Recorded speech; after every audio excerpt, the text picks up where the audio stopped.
Vamos a tener el privilegio de compartir la palabra en esta noche, ya de noche, y deseamos que el Señor haga conforme a su voluntad, que el propósito de la palabra se cumpla en nuestras vidas. Hemos comentado que ante tiempos como estos, entendemos que la iglesia del Señor se va a levantar de una manera poderosa. Esto ya yo creo que nadie tiene duda de que es un tiempo fuera de toda normalidad. Pero asimismo, como está sucediendo todo, cómo está ese nivel de angustia, de preocupación, y déjeme decirle, lo que presenta, el panorama que se presenta en el futuro inmediato, no indica nada muy esperanzador por ahora, porque vemos que cada día, cuando creen tener un paso más de avance, resulta que las cosas como que se ven más complicadas de la cuenta. Pero qué bueno que tenemos un Dios que nos da la paz, no como el mundo la da. Es una paz que el mundo no la puede entender, pero nosotros podemos estar confiados en la mano del Señor. Y ya que hemos comentado de que ante esta situación así bien contraria, la iglesia se va a levantar de una manera poderosa, pero no vamos a ver esta palabra como la iglesia en general, aunque también es así, pero vamos a tomar esta palabra así, bien personal. Esto es para Dios tratar con mi vida. Usted lo puede decir ahí para usted, esta palabra es para mí. Y, y yo creo que cuando Dios tiene un plan con su pueblo, lo mejor es ir al inicio. ¿Y, ¿Y cómo sería eso? Lo primero, yo creo que para la iglesia y cada uno de nosotros tener el poder de Dios, lo primero es el arrepentimiento, es reconocer que hemos fallado, humillarnos, como dice la palabra, y, y a partir de ahí, yo creo que estarían dadas las condiciones para el Señor hacer la obra que Él quiere hacer en nosotros. Pero lo primero es reconocer, así como cuando nosotros llegamos a los pies del Señor, que lo primero que vimos fue su amor, porque nosotros no tenemos ningún mérito. Dice, nosotros le amamos a Él, ¿por qué? Porque Él nos amó a nosotros primero. Y la palabra en Jeremías 31:3 dice que Jehová se manifestó a mí hace ya mucho tiempo diciendo, con amor eterno te he amado, por tanto te prolongué mi misericordia. Y el Señor nos ama de una manera increíble. Nos ama tanto que nosotros fallamos y Él por su misericordia nos tiende la mano, nos da la oportunidad de levantarnos y de poder enfocarnos y poner los ojos en Jesús. Hemos visto, como comentaba Rogelio hace unos días, el pastor Rogelio, que esta palabra está bien de moda.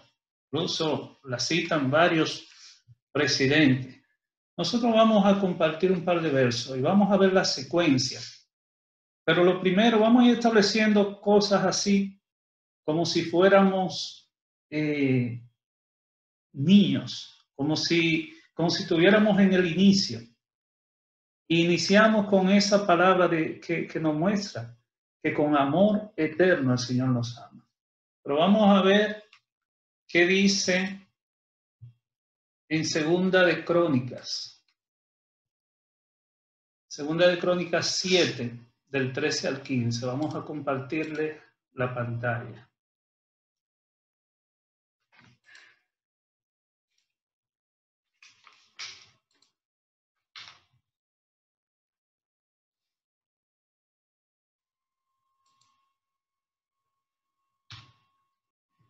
Amén. Segunda de Crónicas 7, del 13 al 15.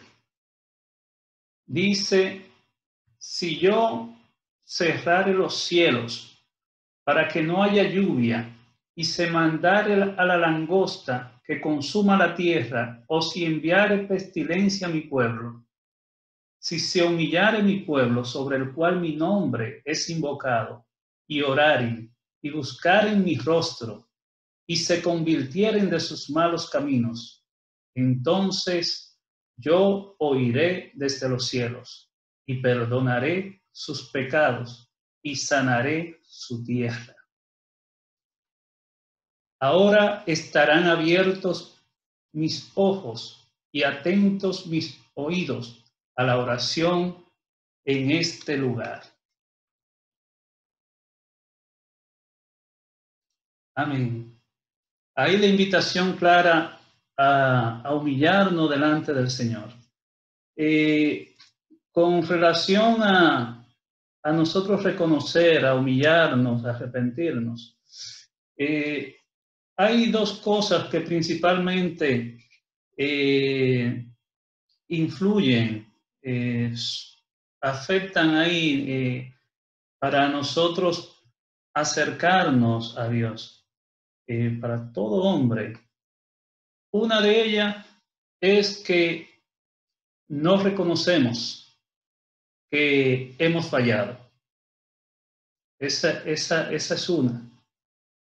Y otra es que fallamos, lo reconocemos, pero nos sentimos tan avergonzados, nos sentimos tan indignos, tan impuros, que creemos que no tendríamos la oportunidad de levantarnos.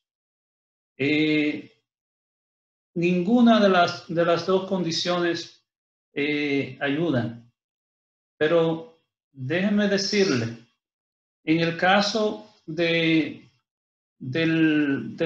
creernos que el Señor no nos puede levantar nuevamente, vamos a ver varios versos que nos muestran cómo Dios, aún en situaciones que diríamos, oye, pero eso es algo terrible, lo que hizo esa persona. Sin embargo, donde abundó el pecado, dice la palabra que sobreabundó la gracia.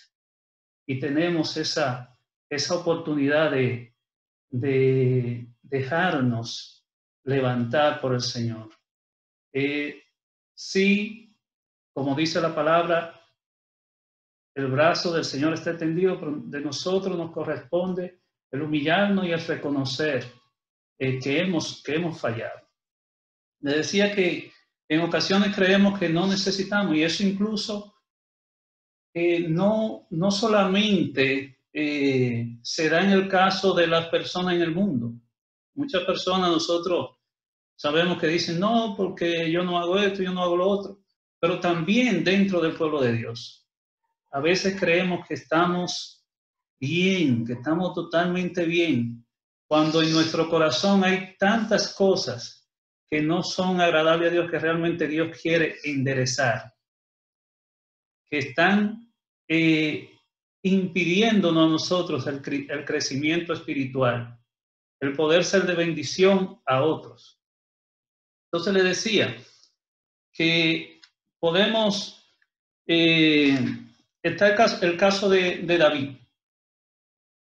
David muestra la Biblia que fue un hombre de Dios increíble, cómo Dios lo usó y cómo incluso la palabra habla en Hechos.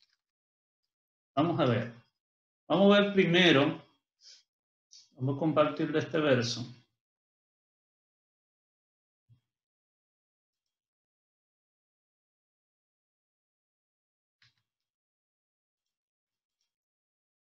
Bien, vamos para allá.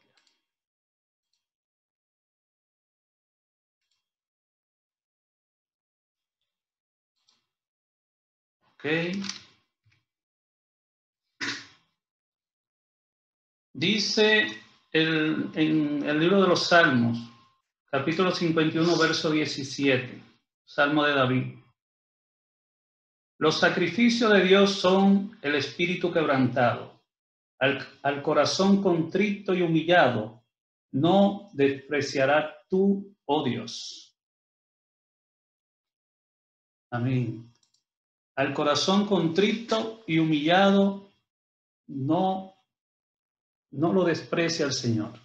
Entonces, muchas veces podemos pensar, bueno, que la relación, David lo decía, pues tenía esa relación con el Señor, pero sabemos, David tuvo 3 pecados que fueron terribles ante los ojos de Dios y ante el pueblo. Vamos a ver algunos de esos pecados de David, que aun cuando dice la palabra que tenía que era un varón con un corazón conforme al corazón de Dios, tuvo varias dificultades en el caminar. En 2 de Samuel 12 dice, vamos a ponerlo por aquí. Si quieren, hermanos, pueden ir anotando, porque vamos a compartir muchas citas y lo vamos a hacer de manera rápida para economizar el tiempo, pero vamos a compartir muchas citas. 2 de Samuel 12 habla de cuando Natán amonesta a David y dice 2 de Samuel 12, verso 9, ¿por qué pues tuviste en poco la palabra de Jehová, haciendo lo malo delante de sus ojos? A Urías Eteo heriste a espada y tomaste por mujer a su mujer, y a él lo mataste con la espada de los hijos de Amón. Amén. En esa sola cita vemos que David dice que mató a Urías y que también tomó la mujer de Urías. Asesinato, adulterio. Incluso por un largo tiempo, porque cuando la palabra fue declarada a David, dice que después de eso el niño murió a los 7 días.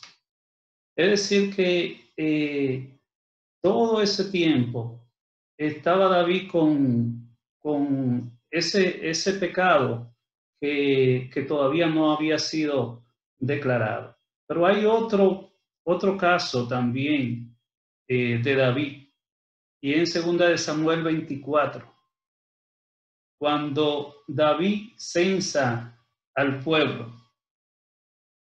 Dice, después que David hubo censado al pueblo, le pesó en su corazón y dijo David a Jehová, yo he pecado gravemente por haber hecho esto, mas ahora, oh Jehová, te ruego que quites el pecado de tu siervo, porque yo he hecho muy neciamente. Ahí cuando se hacía un censo, por lo regular, se hacían con 2 propósitos. O tratar de imponer nuevos impuestos o para medir las fuerzas para la batalla. Pero para ambas cosas, en ese tiempo, era todo esto era dirigido por el Señor. Y mostraba en David una falta de confianza. Cuando ya él había tenido grandes batallas, teniendo diferencia en número, quizás con armamentos muy por debajo de los enemigos. Sin embargo, Dios le daba la victoria, porque la victoria no dependía de la fuerza del pueblo, sino de la obediencia. Y en ese momento, David estaba desobedeciendo la palabra del Señor. Ese pecado incluso trajo grave consecuencia al pueblo de Israel. Vamos a compartirle, para abundar un poquito más ahí, le voy a compartir esta pantalla.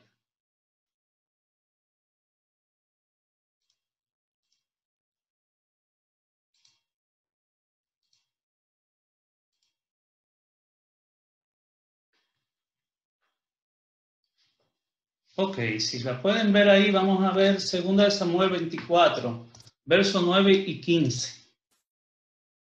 Ya vimos que David censó el pueblo y el resultado que le da Joab dice en el verso 9, Joab dio el censo del pueblo al rey y fueron los de Israel 800,000 hombres fuertes que sacaban espada, y los de Judá 500,000 hombres.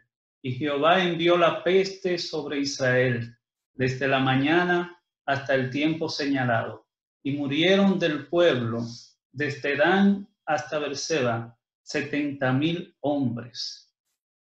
Es decir, que trajo terribles consecuencias esa mala decisión de David.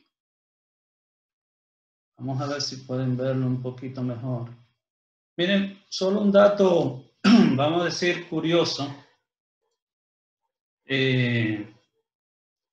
Ahí si ven en la pantalla, vamos a ver, está poniendo. Ok.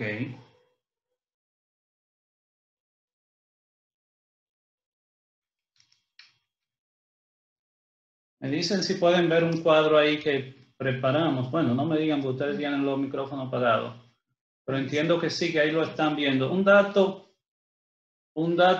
curioso. ¿Lo ves, Rogelio? ¿Me levanta la mano? Ok, perfecto.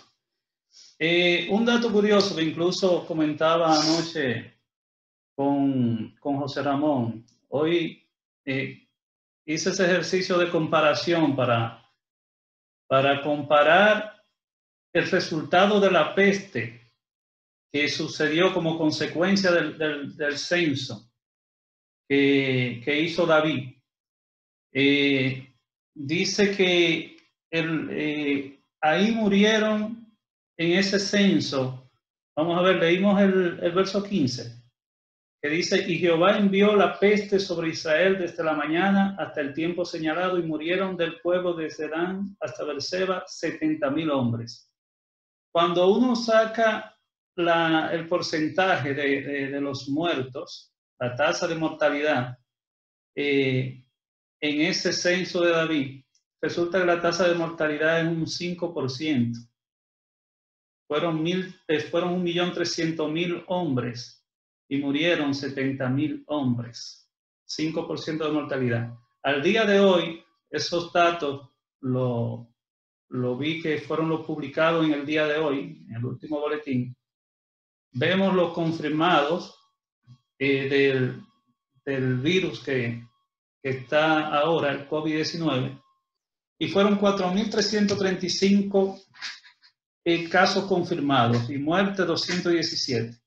El porcentaje al día de hoy, la tasa de mortalidad es 5%. Es un dato curioso, pero lo que detuvo en aquel tiempo la mortandad fue el arrepentimiento. David se arrepintió y le pidió al Señor misericordia. Y dice que cuando iba entrando a Jerusalén, se detuvo el ángel y allí paró esa mortandad. Yo creo que si el pueblo del Señor, si nosotros, como decía, es una palabra personal, que no debemos verla así, solamente como a nivel general, sino para mí. Si nosotros no tomamos nuestro puesto en la batalla, pues yo entiendo y creo que el Señor puede tener misericordia. Y las cosas, quizás el Señor tiene su plan. Y si ya Dios ha determinado algo, nosotros nos toca orar, porque quizá la oración y lo que nosotros hagamos y cómo nosotros nos ponemos hacia la brecha, quizás no necesariamente cambie la situación y la circunstancia, pero esa oración y la comunión con Dios sí cambia nuestra vida. Y eso es lo más importante, que nuestras vidas sean transformadas, que nosotros podamos, en medio de esta crisis, realmente logremos dar la oportunidad y la libertad al Señor de que Él, como alfarero que es, nos moldee y las cosas, eso áspero que tenemos, pueda ser lijado, pueda ser suavizado, porque muchas cosas que tenemos que deben ser modificadas, cambiadas por el Señor. Vamos a ver.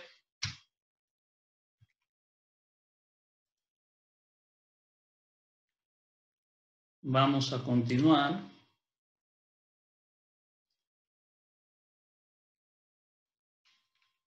Dice Isaías 1:18. ¿Saben que en ese lugar donde se detuvo el ángel para que dejara de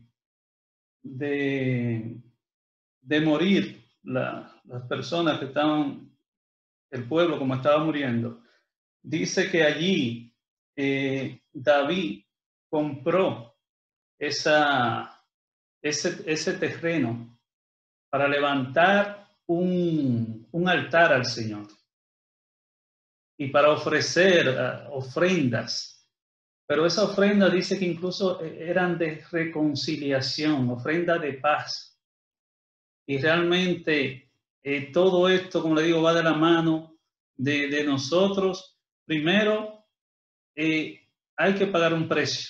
Dice que en ese lugar donde David levantó altar, aunque el propietario quería cederlo de forma gratuita, él dijo, no, lo que esto debe tener un precio justo. Incluso más adelante, Salomón allí levantó el templo del Señor. Es decir, que donde termina, donde en medio de todo esto que está sucediendo, vamos a inactivar este micrófono que está por aquí, haciendo un poquito de ruido. Ya listo. No, todavía. Ahí ya. Bien, silenciamos ese micrófono. Vamos a ver dónde nos quedamos.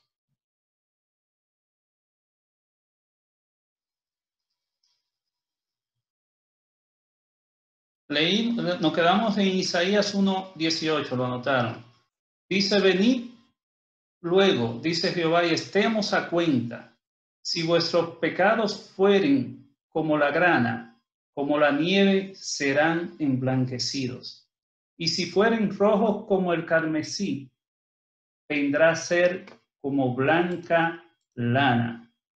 Qué precioso es el Señor, que aún del abismo más grande y de la situación más difícil, la gracia del Señor, la misericordia del Señor está ahí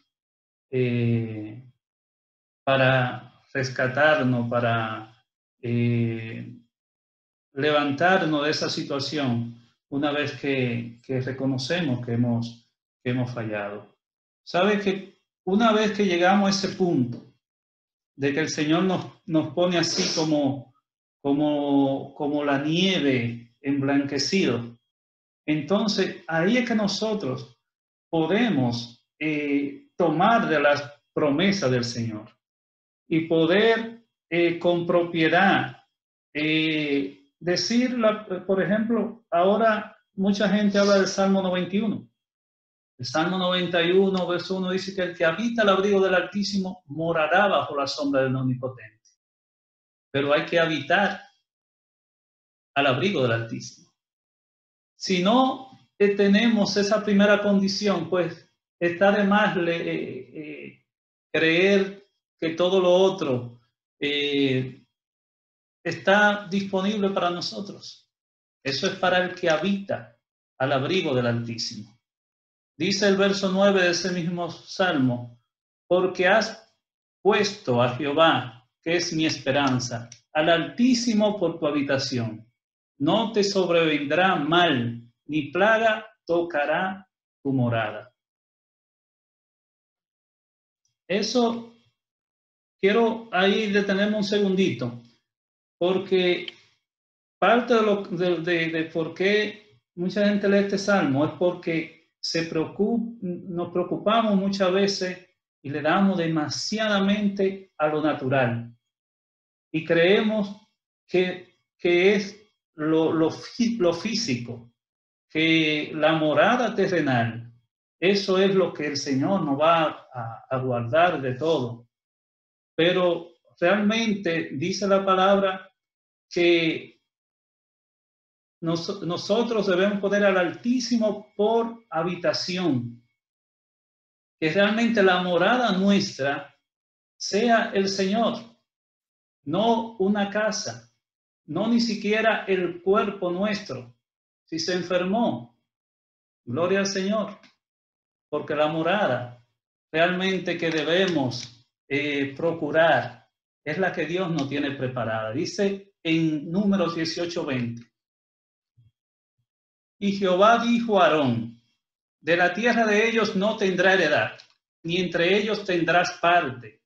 Yo soy tu parte y tu heredad en medio de los hijos de Israel. Amén, hermanos. Esto, en medio de todo esto, nosotros vamos a tener paz y vamos a dejar de estar ansiosos cuando entendamos esto.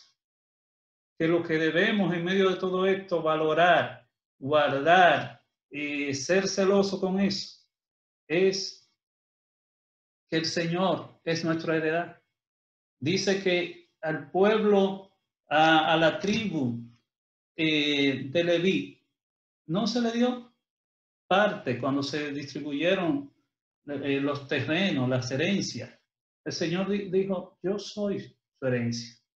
Y en este tiempo Jesús, ya vemos que en el Nuevo Testamento ya no es una tribu, que son los sacerdotes. Dice que nosotros somos real sacerdocio, nación santa, pueblo adquirido por Dios. Por tanto, nuestra herencia no es una casa, no es ni siquiera nuestro cuerpo, es el Señor.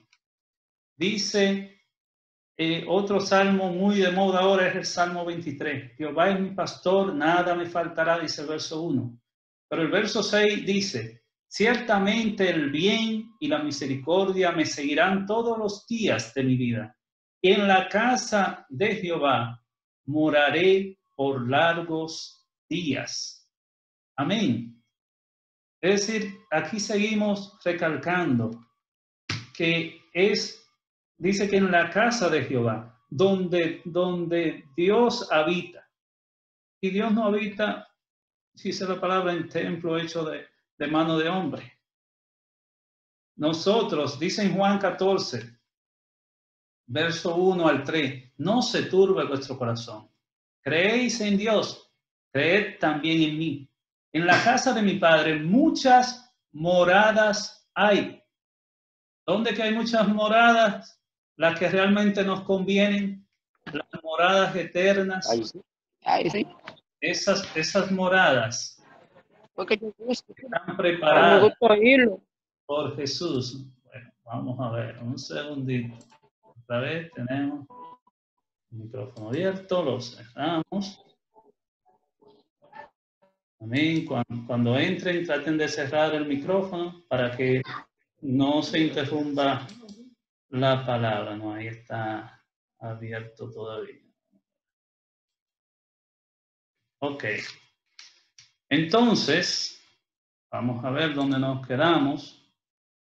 Decía, en la casa de mi padre muchas moradas hay. Si así no fuera, yo os lo hubiera dicho. Voy pues a preparar lugar para vosotros.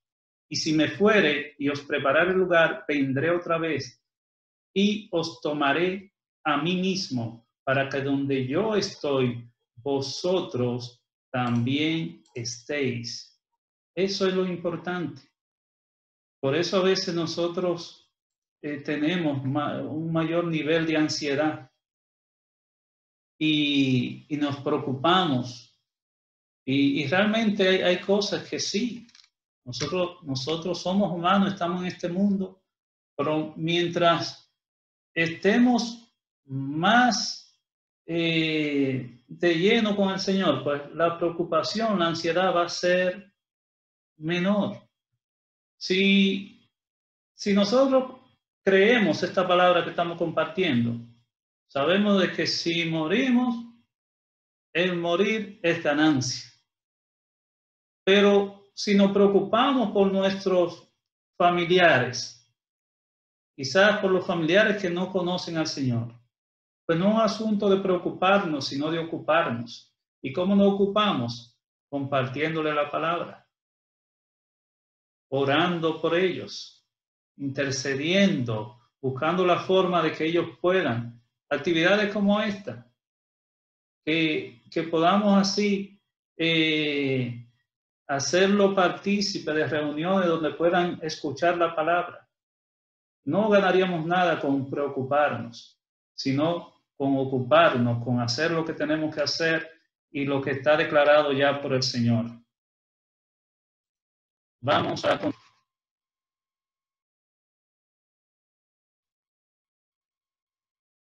Mateo 6:31. Dice, no os afanéis, pues diciendo, ¿qué comeremos o qué beberemos o qué vestiremos?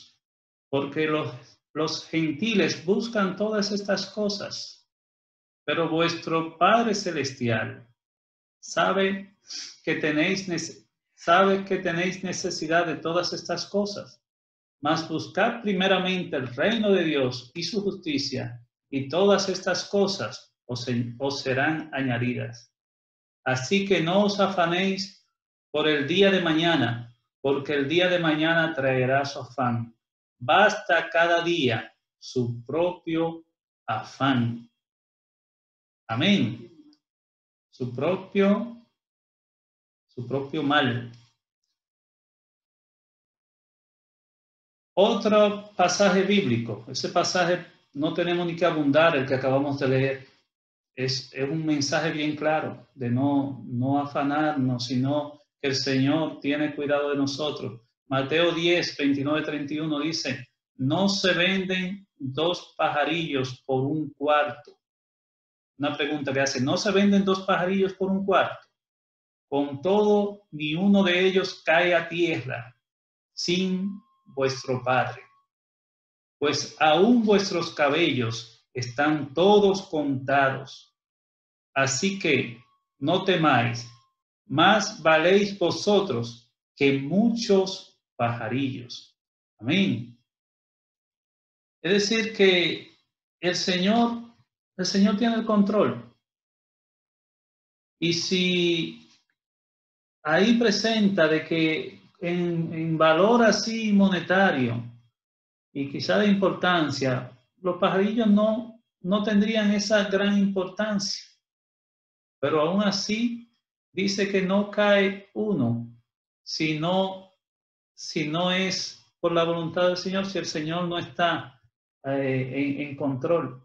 No creamos que esto se le fue de la mano al Señor, que estamos en manos del enemigo y que no, Dios tiene todo en control. Dios es soberano, Dios es omnipotente. Dice lo que debemos tener pendiente, porque eso no debemos, nosotros somos en este tiempo, lo que debemos darle ánimo a los demás.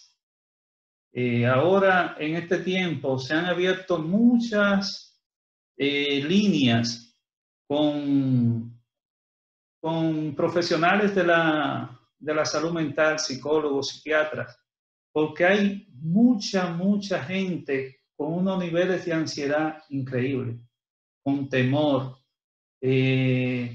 pánico, ansiedad, y están pidiendo que se unan colaboradores para atender tantas personas que hay así. Pero nosotros, todo el que ha conocido de Dios, el que tiene conocimiento de la palabra, el que tiene autoridad para orar, debe estar ahí. Esto no es un tiempo para que a nosotros no estén consolando, sino para nosotros consolar a otros, para nosotros darle palabra de alientos a otros. No dejemos que todo esto que se está moviendo nos nuble la mente. Decía Martín Lutero, no puedo evitar que las aves vuelen sobre mi cabeza, pero sí puedo evitar que hagan nido en ella. En medio de todo esto, hermanos, no dejemos que las circunstancias sean lo que dirijan, la que tomen el timón de nuestro barco. Si no suelta el teléfono no va a oír nada. En nuestro barco, el capitán es Cristo. No es una circunstancia, no es un problema. Lo que determina nuestra paz, nuestra tranquilidad, es el Señor. Y Él, por su misericordia, está disponible para nosotros. Bendiciones, hermanos.